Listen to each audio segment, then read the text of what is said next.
ये अधिक वेदांत के जो अपवाद है इसके बारे में हमने जो आचार्य भास्कराचार्य नाथाचार्य वल्लभाचार्य और रामानुजाचार्य जो बोल रहे हैं, रामानुजाचार्य ने जो सीधा लेकर के मत है जो ब्रह्म का जगत विकार है, ऐसा है।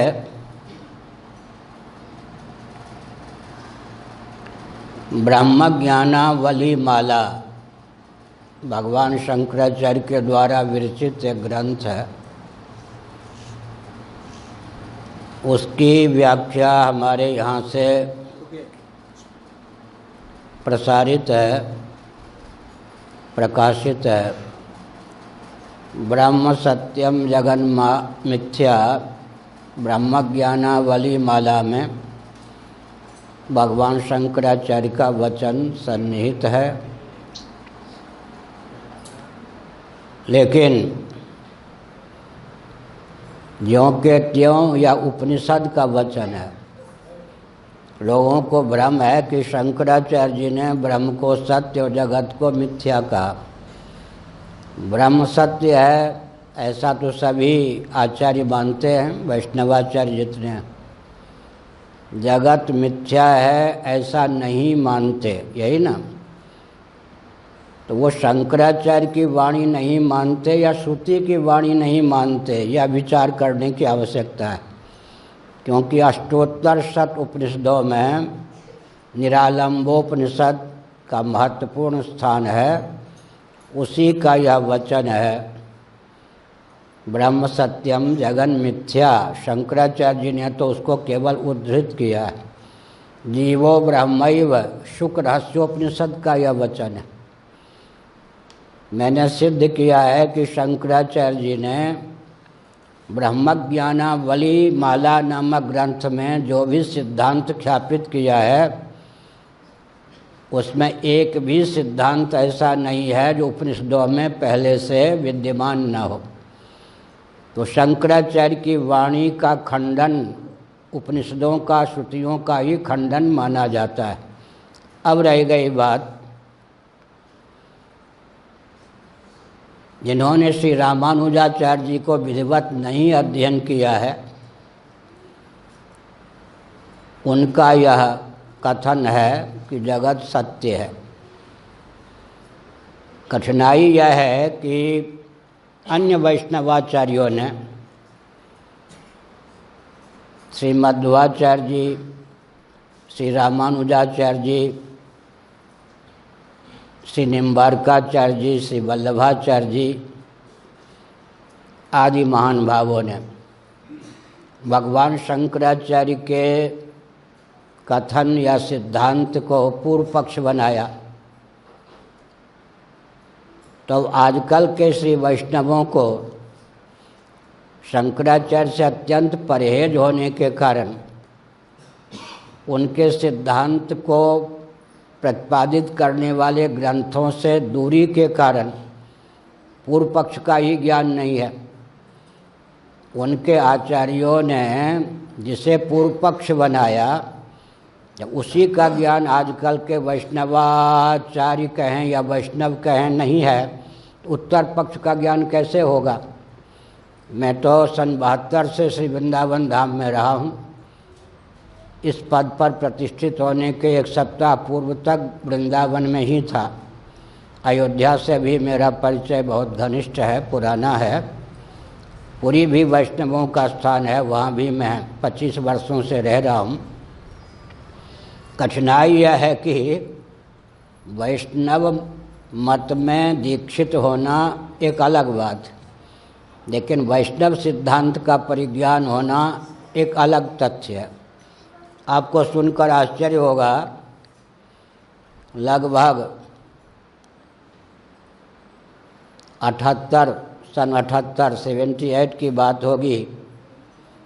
मथुरा के एक प्रतिष्ठित वैश्य ने सत्संग भवन बनाया मथुरा में, और मुझे वो वहाँ ले गए।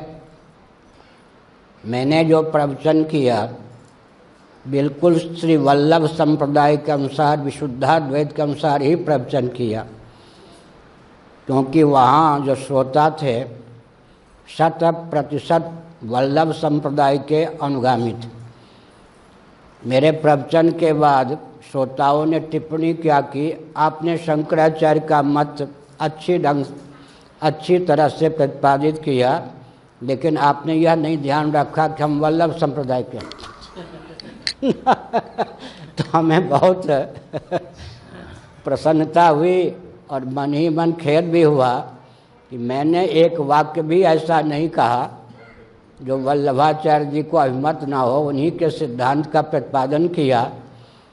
लेकिन मैं सन्यासी हूँ, दंडी स्वामी हूँ, इसलिए इन्होंने मेरे प्रवचन को समझा कि शंकराचार्य का पक्ष सिद्धांत यहाँ ख्यापित करने के लिए आए।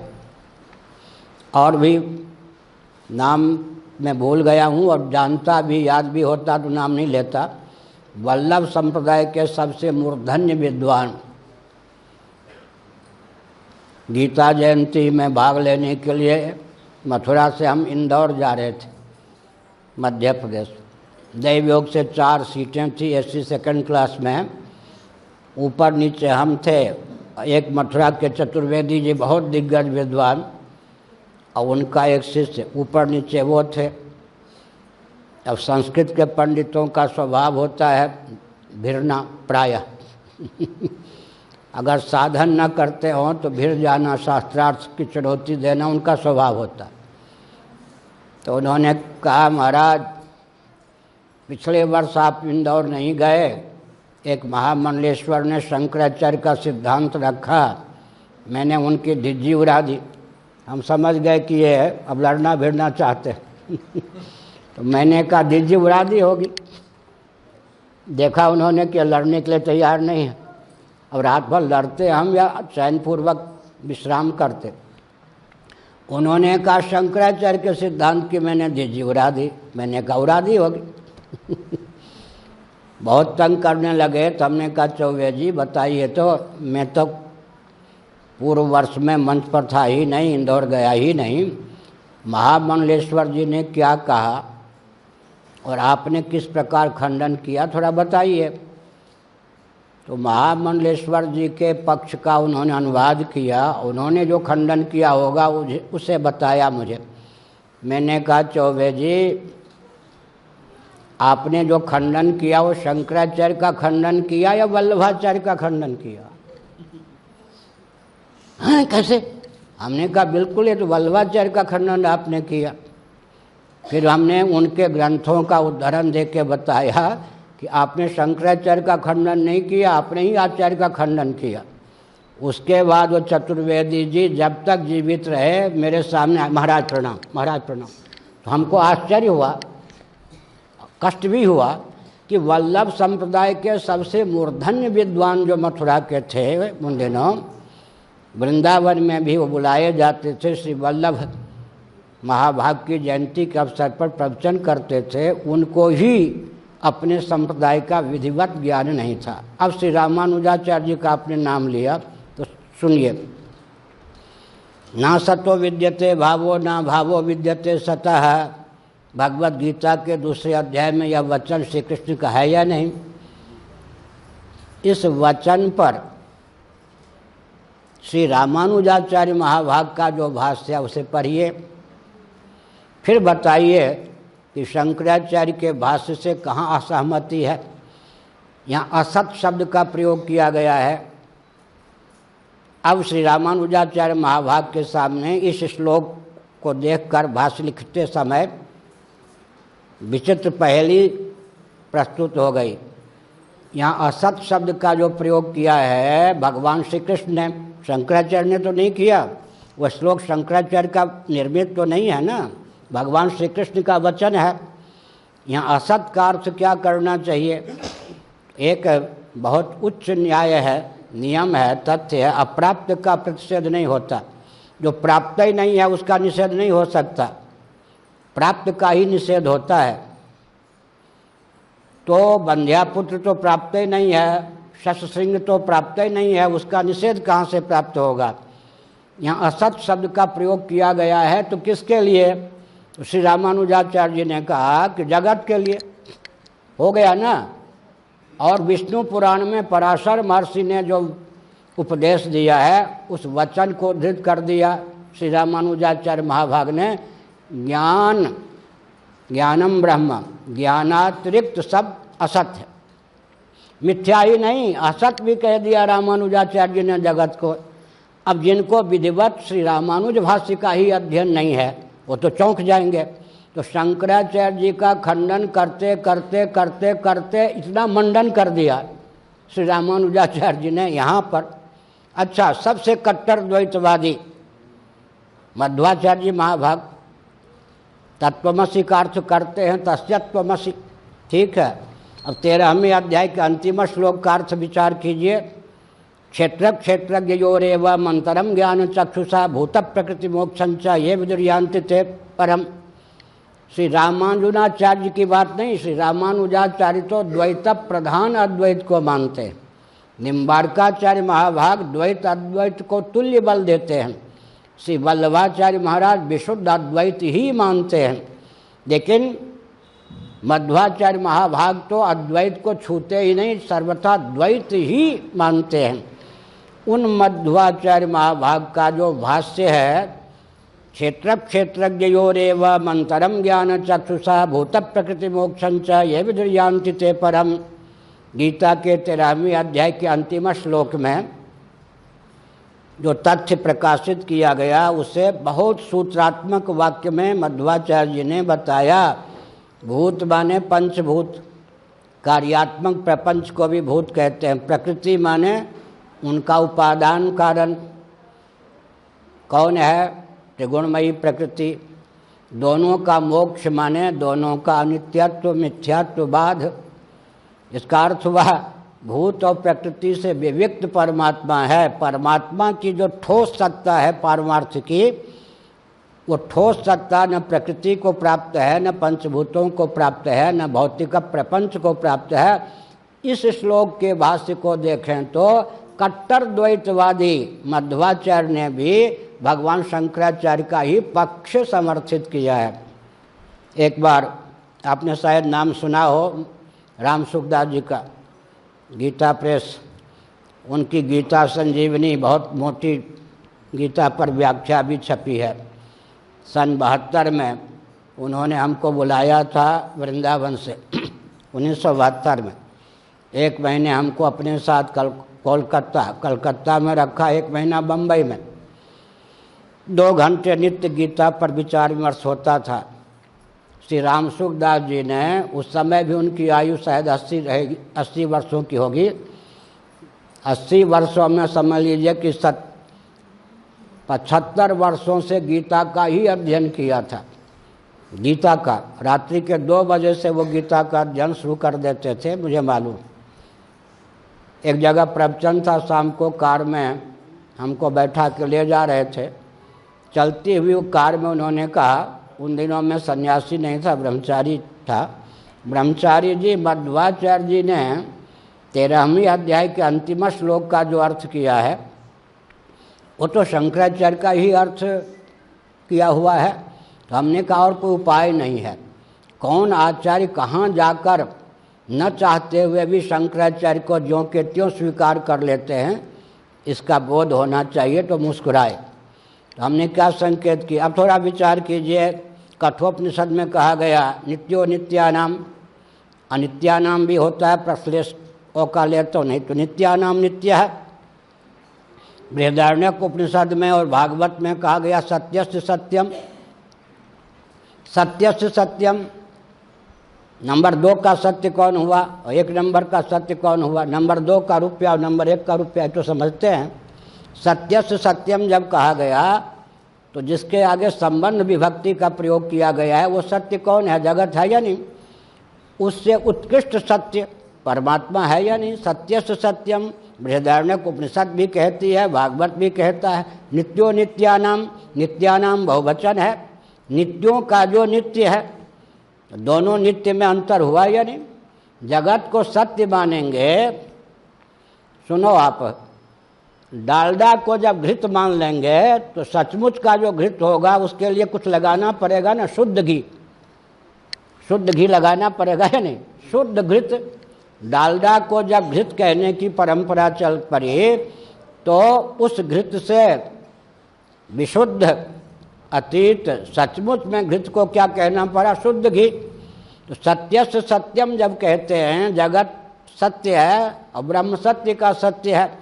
ये संसार के जितने पदार्थ हैं ये नित्य हैं, ब्रह्म नित्यों का नित्य है। अच्छा, दाहक लोहा जो होता है, अग्नि, दाहक प्रकाशक अग्नि के संपर्क में आकर के वो भी दाहक प्रकाशक बन जाता है। जब लोहा ही व्यक्ति को जला देता है तब सचमुच में जो अग्नि है उसको लोहा के माध्यम से, लौह पिंड के माध्यम से जो आग जलाती है उससे विलक्षण सिद्ध करने के लिए क्या कहना पड़ता है, दग्धुर्दग्धा, जलाने वाले को जलाने वाला। एक कक्षा ऊपर रखना पड़ेगा या नहीं। तरंग भी सत्य है और जल भी सत्य है, तो नंबर 2 का सत्य कौन है, तरंग है। उसकी अपेक्षा जल ठोस सत्य है या नहीं। इसका अर्थ क्या हुआ, जगत सत्य है। भगवान शंकराचार्य ने जगत को सत्य भी कहा है, भगवान शंकराचार्य ने जगत को अनित्य भी कहा है, भगवान शंकराचार्य ने जगत को मिथ्या भी कहा है, भगवान शंकराचार्य ने जगत को असत्य भी कहा है, और श्रुति ने स्वयं ही जगत को सत्य कहा है, असत्य कहा है, अनित्य कहा है, मिथ्या कहा है और साक्षात ब्रह्म भी कहा है। सर्वम खलुदम ब्रह्म है या नहीं, आत्मा वेदम सर्वम है या नहीं, अहमे वेदम सर्वम है या नहीं। इसका अर्थ क्या हुआ, जगत को लेकर जितनी शब्दावली का प्रयोग किया गया है सबको सामने रखिए, फिर विचार कीजिए कि जगत है क्या भला। नित्यो नित्यानाम सत्यस्य सत्यम आदि स्थलों में जगत को नित्य और सत्य कहा गया। कहीं जगत को अनित्यानाम जब कहेंगे तो अनित्य कहा गया, और ब्रह्म सत्यम जगन मिथ्या ये भी श्रुति है, निरालंबोपनिषद। यहाँ क्या कहा गया, असत नहीं मिथ्या। और असतो मां सदगमय यह भी बृहदारण्यकोपनिषद है, यहाँ जगत को असत कहा गया। अब आप विचार कीजिए, जगत सत्य है 1, जगत नित्य है 2, जगत असत्य है 3, जगत अनित्य है 4, जगत मिथ्या है 5। लेकिन ब्रह्म के लिए मिथ्या शब्द का प्रयोग नहीं हुआ है। इसका अर्थ क्या है, ब्रह्म के लिए अनित्य शब्द का तो प्रयोग नहीं हुआ है। इसका अर्थ है जगत को जब हम सत्य कहते हैं तो ब्रह्म को सत्य का सत्य कहना पड़ता है। अर्थात जितना ठोस सत्य, कूटस्थ सत्य ब्रह्म है, उतना ठोस सत्य जगत नहीं है। बंध्यापुत्र से भी विलक्षण कूटस्थ सत्य ब्रह्म से भी विलक्षण, इसी का नाम तो है ना अनिर्वचनीय। सत्यत्वेन असत्यत्वेन उभयत्वेन जिसका निर्वचन न हो सके, सभी सयाने एक मत विदुषाम किम शोभनम।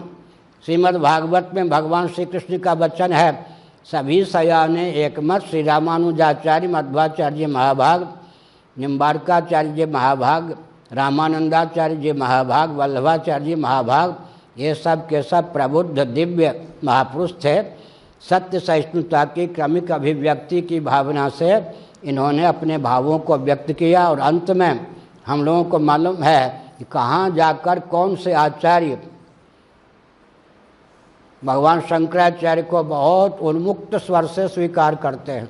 अभी मैं तंत्रालोक का अध्ययन कर रहा था, अभिनव गुप्त पादाचार्य जी ने जो तंत्रालोक, तंत्र का बहुत विशिष्ट ग्रंथ लिखा।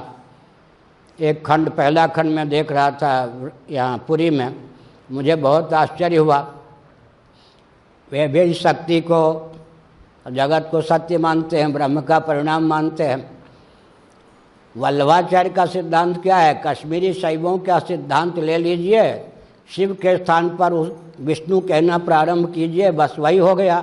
कश्मीरी शैवों का जो सिद्धांत है वही वल्लभाचार्य जी महाभाग के यहाँ विशुद्धाद्वैत है, अंतर कुछ नहीं है।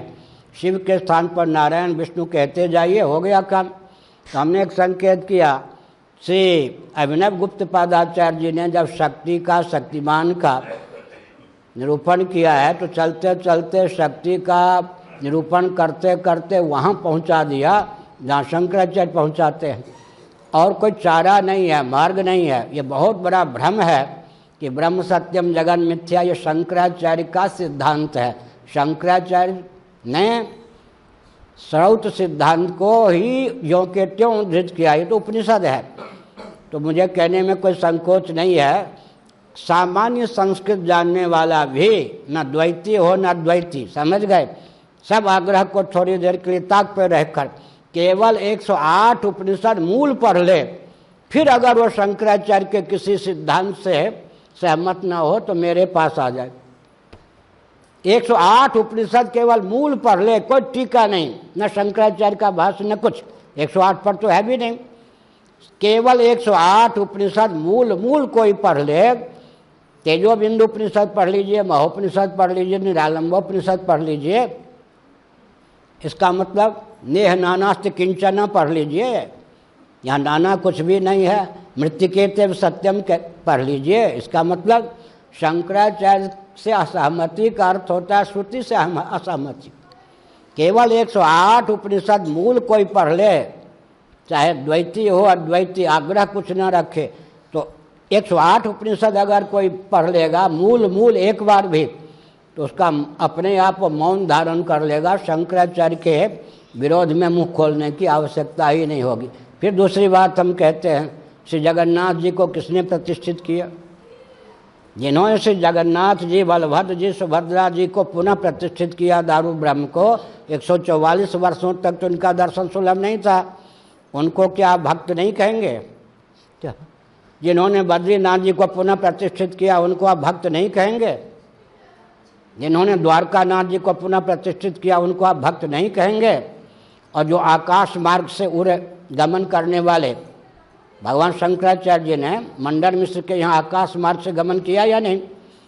अपनी माता का दर्शन करने के लिए आकाश मार्ग से गमन किया या नहीं? उनको आप योगी नहीं कहेंगे? और श्राद्ध तर्पण सबका समर्थन किया या नहीं? सुनिए, इससे अधिक कर्मकांड क्या होगा? हम सब सन्यासी होते हैं, अग्नि का परित्याग करके होते हैं, निरग्नि होते हैं, लेकिन माँ ने कहा था सन्यास तुम ले सकते हो, लेकिन बेटा जब मैं याद करूं तब आ जाना। और एकलौता बेटा हो, बेटा का पुत्र का जो दायित्व है उसका निर्वाह करना, इसका मतलब मेरा दाह संस्कार तुम करना। एक और निरग्नि, एक और माँ को वचन दिया, लोक कल्याण के लिए माँ से अनुमति लेकर संन्यास लिया। भगवान शंकराचार्य जी को माँ ने स्मरण किया, भगवान शंकराचार्य अकेले ही शिष्यों को छोड़कर नभो मार्ग से माँ के पास पहुँच गए। माँ ने